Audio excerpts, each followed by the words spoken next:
So right out of school, I didn't have a job. I knew I wanted to do something with a lot of implants. And you guys have all heard this story, I don't know, 4,600 times. So just pretend like it's interesting and new. Yeah.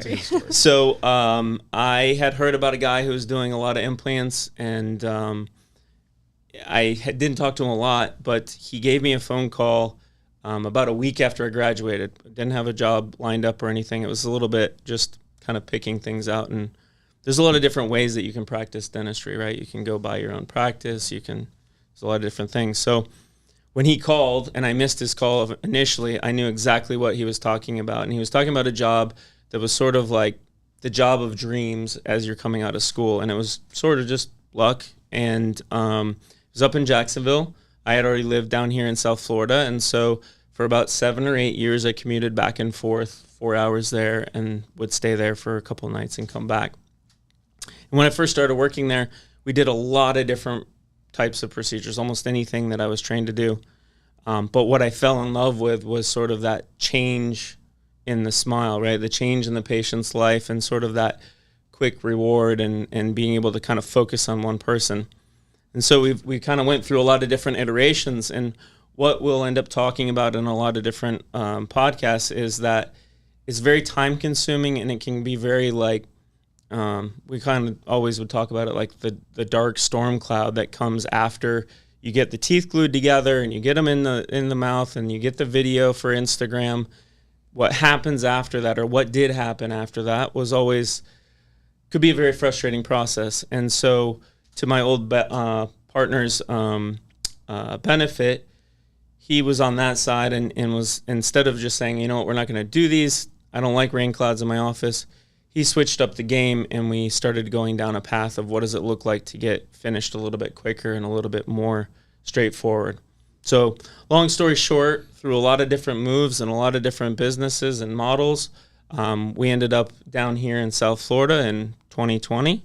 Dun & One existed prior to that. We were a lab service to dentists. We also had run about 7 or 8 offices prior to COVID as our own. We ran the marketing and such, but we decided to move it down here, and I kind of took it over fully on when we did that.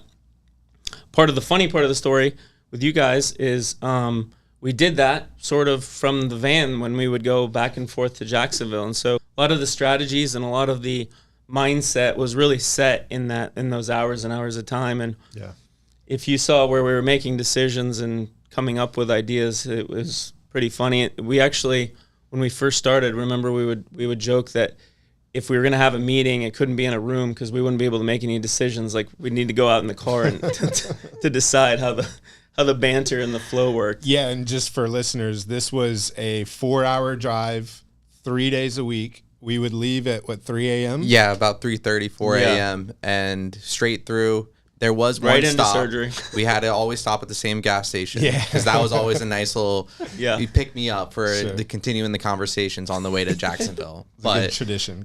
Yes. Yeah. And then after I was done with the day of work, we would just war room.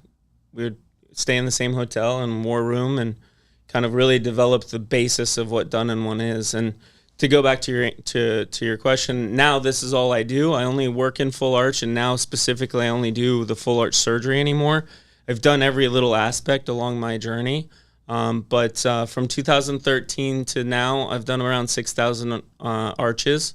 So, and in terms of number of implants, I've probably done 30 to 45,000, somewhere in there. I've pretty much averaged right around 5,000, just less now that I'm only doing the surgery, but we've done about 6,000. And the way I usually break it down in a consult is the first 1,000 or 1,500 of the cases I did, we were gluing stuff together. We did it sort of the old traditional way, so we can speak on that very handedly and very professionally.